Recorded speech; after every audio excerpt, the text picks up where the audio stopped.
بسم اللہ الرحمن الرحیم۔ اللہ اکبر، سبحان اللہ، الحمدللہ، استغفر اللہ، الصلاۃ والسلام علیک یا رسول اللہ صلی اللہ علیہ وآلہ وسلم۔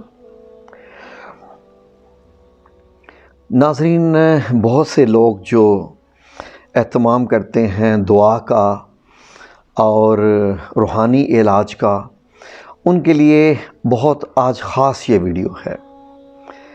بڑی غور سے یہ ویڈیو دیکھیے، سنیے، اور اب آپ کو اس چیز کا فیصلہ کرنا پڑے گا کہ جی ہاں، اس کا جو اثر ہے وہ کیسے ہوتا ہے، اور اس کے اثر کا جو تعلق ہے روحانی علاج، اذکار یا دعا، ان کا تعلق مینلی آپ کی اپنی شخصیت کے ساتھ ہوتا ہے۔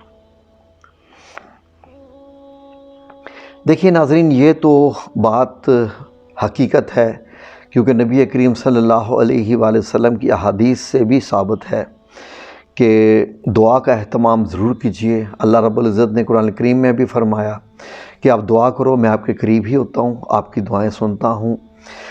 تو دعا ہر اس بندے سے کروائیے جس سے آپ کا دل کرے، جس سے بھی آپ کا دل کرے، لیکن خاص طور پر جو بزرگ ہوتے ہیں ان سے دعاؤں کا اہتمام کروانا چاہیے، وہ اللہ کے بہت قریب ہوتے ہیں۔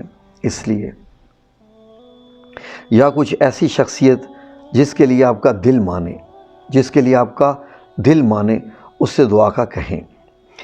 دعا کی قبولیت جہاں تک ہے ناظرین، میں آپ لوگوں کو بہت آج کھلے الفاظ میں یہ چیز بتانا چاہوں گا کہ دعا کی قبولیت کا انحصار ٹوٹلی اور ٹوٹلی 99.9 بھی نہیں، 100% دعا کرتے وقت اللہ رب العزت سے گمان کے زال ہوتا ہے کہ کس گمان کے ساتھ آپ دعا کر رہے ہیں۔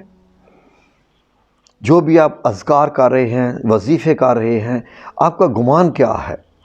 اتنا ذہن میں رکھیے، جیسا آپ کا گمان ویسا اس کا نتیجہ، جیسا آپ کا گمان ویسا اس کا نتیجہ۔ اس سے میری کیا مراد ہے، غور کیجیے ناظرین۔ ایسا ہے کہ اگر میں گمان سے یہ کہوں تو آپ دعا کرتے وقت یہ چیز ذہن میں رکھیے کہ یا رب العزت، میں جانتا ہوں تو میری دعا سن رہا ہے، میں بول رہا ہوں تو سن رہا ہے، میں نہ بھی بولوں تو میرے دل سے واقف ہے۔ تو نے تو یہ کہہ دیا کہ میں تو ان وسوسوں، ان گمان سے بھی واقف ہوں جو تیرے دل میں ہوتے ہیں۔ تو یا رب العزت، تو میرے دل کے گمان اور وسوسوں کو جانتا ہے، اور میں بھی اس بات پہ یقین رکھتا ہوں کہ تو میرے ساتھ ہے، میری دعا سن رہا ہے، اور تو یہ قبول بھی کرے گا۔ ناظرین، میں نے آپ کو بتایا تھا کہ میں جب سے ہوش سنبھالا، جب بھی اللہ سے دعا کی، میں نے بہت سی ویڈیوز اور واقعات بیان کیے، تو میں نے ان میں بتایا آپ کو کہ میں اللہ رب العزت سے جب مانگتا تھا تو 20 نوافل کا اہتمام کرتا تھا، اور اس لیے اہتمام کرتا تھا کہ یا رب العزت 20 نوافل پڑھوں گا اگر میرا کام کر دو گے، تو تم نے تو کام کرنی ہے یا رب العزت، یہ لو 20 نوافل میں پہلے ابھی ادا کر دیتا ہوں، کیونکہ میں انتظار کس چیز کا کروں کہ تم کام کرو گے۔ تو کیا اللہ رب العزت کو ہمارے نوافل کی ضرورت ہے؟ کیا ہمارے سجدوں کی ضرورت ہے؟ اور ناظرین، جہاں تک دعا کا تعلق ہے، میں بڑا حیران ہوا زندگی میں پہلی بار جب مجھے کسی نے دعا کے لیے کہا، اور وہ دعا کیسے، مطلب کیا معاملہ ہوا، ذرا واقعہ سن لیجئے، مہربانی ہوگی ذرا پلیز معذرت کے ساتھ، کیونکہ جب تک واقعہ نہ بیان کیے جائیں تو بات میں اثر نہیں ہوتا۔ ہوا کیا، 2001 کی بات ہے، 2001 کی۔ جدہ کا ایک علاقہ ہے اشرفیہ، جہاں زیادہ پاکستانی، انڈینز، حیدرآبادی، ہمارے یہ سب لوگ وہاں جاتے ہیں چائے پان شان کے لیے۔ تو وہ بیسیکلی انڈینز، پاکستانیوں کا ہی علاقہ ہے، جدہ اشرفیہ۔ وہاں پر ایک ہے مستوصف بدر الدین، یعنی بدر الدین پولی کلینک کہہ لیجیے آپ اس کو، بدر الدین پولی کلینک۔ وہاں پر ایک ڈاکٹر صاحب ہوتے تھے، انڈین کیرلا کے، ان کا نام میں ساری عمر نہیں بھول سکوں گا، ان کا نام TM کٹی، KUTTY۔ اب TM سے کیا بنتا ہے، طارق محمود ہے یا طاہر محمد ہے یا کیا ہے، میں نے ان سے کبھی پوچھا نہیں، کیونکہ ان کے بیچ کے اوپر TM کٹی ہی لکھا ہوتا تھا۔ مجھے یاد ہے جب 2001 میں ان کے پاس فرسٹ ٹائم گیا، مجھے بخار تھا، تو بخار کی میڈیسن لینے کے لیے، تو میں جب جیسے ہی بیٹھا تو ان کو تو وہ تقریباً 10 سے 15 منٹ ہر مریض کو دیتے تھے. تو ان کو کال آ گئی، انڈیا سے کال آ گئی. انہوں نے وہ تقریباً 10 سے 12 منٹ کال سنی. تو کال سننے کے بعد میں بیٹھا رہا اور چپ کر کے خاموش ایسے سنتا رہا. اپنی کیرلا کی زبان میں بات کر رہے تھے تو مجھے تو اس کے لفظے کی بھی سمجھ نہیں آ رہی تھی. تو جب ان کی بات ختم ہوئی تو مجھے کہتے ہیں آپ کا کیا نام ہے؟ میں نے کہا جی شاہد نام ہے. تو انہوں نے کمپیوٹر میں دیکھا تو جو میرا نمبر آیا ہوا تھا تو ہاں کہتے ہیں یار I'm سوری، میرے گھر سے کال آ گئی تھی، بہت ضروری کال تھی تو اس لیے میں سن رہا تھا.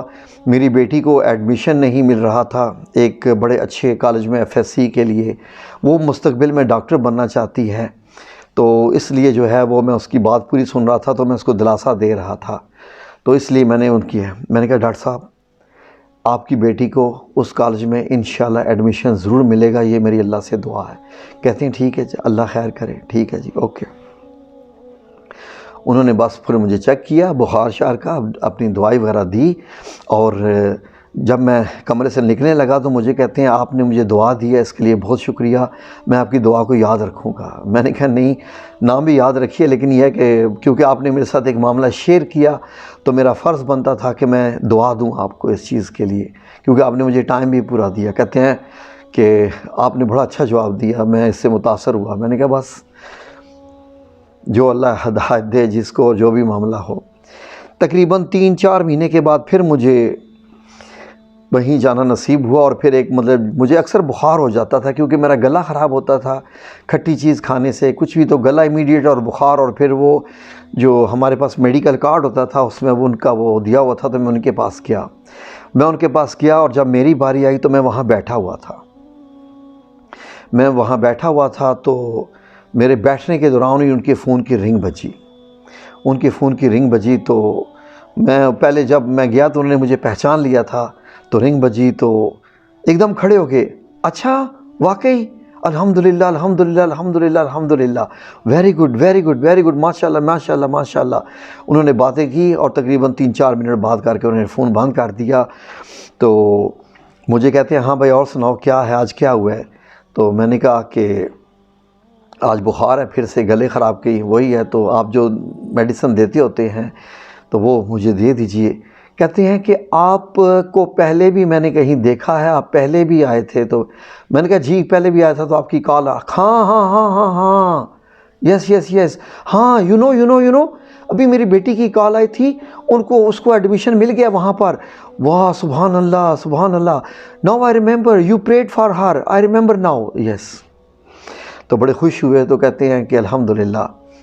تو اس کے بعد تقریباً 2-3 سال کے بعد پھر میرا وہاں پر جانا ہوا.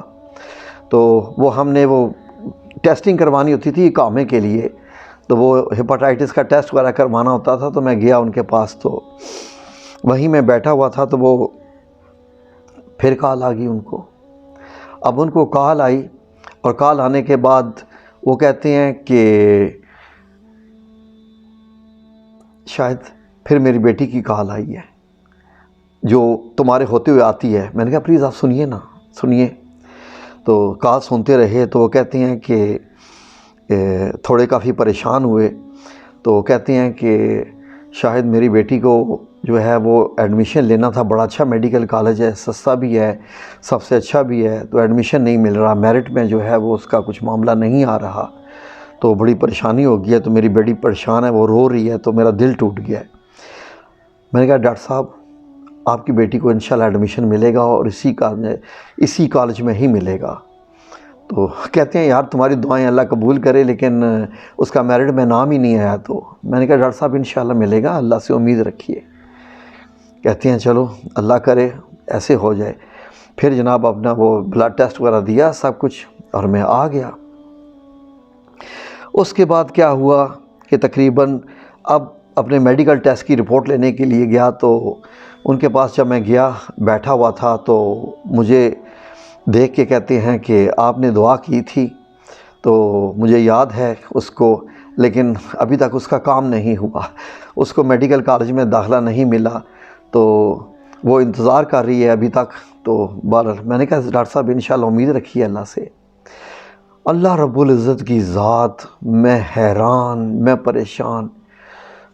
یقین کریں کہ اسی وقت میرے بیٹھے بیٹھے فون آیا تو ڈاکٹر صاحب نے دیکھا، کہتے میری بیٹی کی کال ہے، اللہ خیر کرے، دعا کرو اچھی خبر ہو، میری بیٹی کی کال ہے۔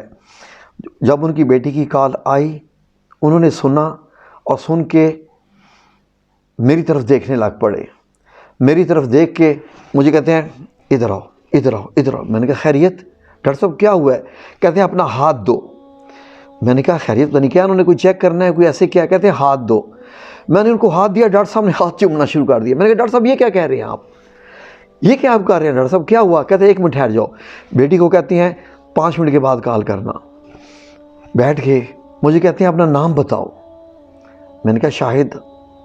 کہتے ہیں میں تمہیں بائی فیس جانتا ہوں، نام نہیں مجھے یاد ہے، اب مجھے یہ بتاؤ تم کرتے کیا ہو؟ میں نے کہا ڈاکٹر صاحب کچھ بھی نہیں، گرافک ڈیزائنر ہوں ایک کمپنی میں، اور نیشنلٹی تو آپ جانتے ہیں، تو یہ نہیں عبادت کیا کرتے ہو؟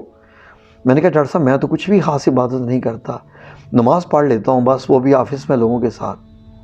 Are you sure? میں نے کہا، کہتے ہیں I am feeling extremely glad and blessed to tell you that my daughter, she got the admission in medical college and in the same medical college. It's a kind of miracle. You said and it happened. میں نے کہا doctor صاحب میرے ہونے سے نہیں، میرے کہنے سے نہیں ہوا، آپ کو غلط فہمی ہو رہی ہے۔ نہیں، یہ آپ کی وجہ سے ہی ہوا ہے۔ میں نے کہا ڈاکٹر صاحب نہیں ہوا میرے کہنے سے۔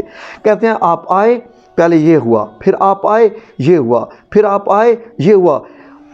ایسا کیوں ہوتا ہے کہ جب آتے ہو تو بیٹی کی کال آتی ہے، اسی وقت ہی بیٹی کی کال آتی ہے اور آپ دعا کر کے چلے جاتے ہو جاتا ہے؟ میں نے کہا نہیں ڈاکٹر صاحب یہ بھی آپ کا وہم ہے، یہ وہم۔ کہتے ہیں کتنی بار ہوتا ہے وہم؟ 1 بار، 2 بار، 3 بار؟ میں نے کہا ڈاکٹر صاحب 10 بار بھی ہو سکتا ہے۔ کہتے ہیں بٹ ریئلی اب یہ دعا کرو کہ اللہ رب العزت اس کو کامیاب کرے اور وہ ڈاکٹر بن جائے، بس آپ دعا کرو، آپ اسے میرا وہم سمجھو جو کچھ بھی سمجھو۔ تو میں نے کہا ڈاکٹر صاحب انشاءاللہ وہ ڈاکٹر بنے گی۔ کہتے ہیں کیوں آپ کو اتنا گمان کس چیز سے ہوتا ہے؟ میں نے کہا ڈاکٹر صاحب آپ بہت لائل ہیں، آپ اپنے مریضوں کو اتنا ٹائم دیتے ہیں، آپ کی فیس تمام ڈاکٹر سے کم ہے، تو ہو کیسے سکتا ہے کہ اللہ رب العزت آپ کو بلیس نہ کرے؟ کہتے ہیں میں تو سب کو کرتا ہوں، لیکن آپ ہی کی دفعہ کال آتی ہے اور یہ کام ہوتا ہے، تو کوئی اس چیز کا کوئی لنک نہیں بن سکتا کوئی؟ میں نے کہا نہیں، یہ سب اللہ رب العزت کی حکمتیں ہوتی ہیں، بس اس سے زیادہ اور کچھ نہیں ہے۔ کہتے ہیں پر آپ نے تو دعا کرو نا۔ پھر اس کے بعد جو ہے جب میں دوبارہ تقریباً 3-4 سال کے بعد گیا تو مجھے پتہ چلا کہ ڈاکٹر صاحب اس ہاسپٹل میں نہیں ہیں، ان کا کچھ انتظامیہ کے ساتھ کوئی جھگڑا ہوا تھا، تو شاید وہ بحرین شفٹ ہو گئے تھے یا قطر۔ میں یہ چاہتا ہوں کہ اللہ کرے ان تک یہ بات پہنچ جائے کہ میں ان کا بہت شکر گزار ہوں کہ وہ بڑے لائل اور اتنا نیک دل ڈاکٹر میں نے اپنی زندگی میں آج تک نہیں دیکھنا۔ اتنا نیک دل ڈاکٹر، ایسا کہ ایک مریض کو اپنا مریض ہی نہیں اپنا رشتہ دار سمجھ کے وہ بندہ ٹریٹ کرتا تھا۔ جہاں تک بات رہے گی دعا کی اور گمان کی، تو غور سے ایک بات ذہن نشین کرنے کی ضرورت ہے، بہت غور سے۔ وہ یہ ہے کہ گمان انسان کا ایسا ہو کہ ہاتھ میں پانی کا گلاس آئے اور پانی کا گلاس پیتے وقت بندہ کہے کہ یا رب العزت میری اپروچ نہیں ہے کہ یہ زمزم ہو، لیکن یا رب العزت تیری تو کن فیکون جو ہے اس کی کوئی لیمٹ نہیں ہے۔ بسم اللہ پڑھ کے پھونک کے اللہ سے کہیں کہ یا رب العزت اس کو زمزم بنا دے اور میرے لیے اس میں شفا ڈال دے۔ میں آپ کو لکھ کے دیتا ہوں جس رب العزت کو میں جانتا ہوں کہ آپ کا پانی وہ زمزم بن کے ہی آپ کے جسم پہ اثر کرے گا۔ گمان کیجئے تو ایسا کیجئے، اللہ رب العزت سے مانگے تو ایسا مانگے، اپنے گمان میں اپنی دعاؤں میں اثر لائیے۔ وہ سن رہا ہے، وہ سنتا ہے، صرف محسوس کرنے کی بات ہے کہ وہ آپ کی بات سن رہا ہے اور وہ کرے گا۔ یہی وجہ تھی، یہی میرا گمان تھا کہ میں جب بھی اللہ رب العزت سے مجھے کچھ مانگنا ہوتا تھا تو میں 20 نوافل کا مان کے ایڈوانس میں ادا کرتا تھا کہ یا اللہ تو نے تو کام کرنا ہی ہے، میں کیوں انتظار کروں کہ تو کام کرے گا تو میں جو ہے وہ نوافل ادا کروں، اور ہمیشہ ہوتا رہا۔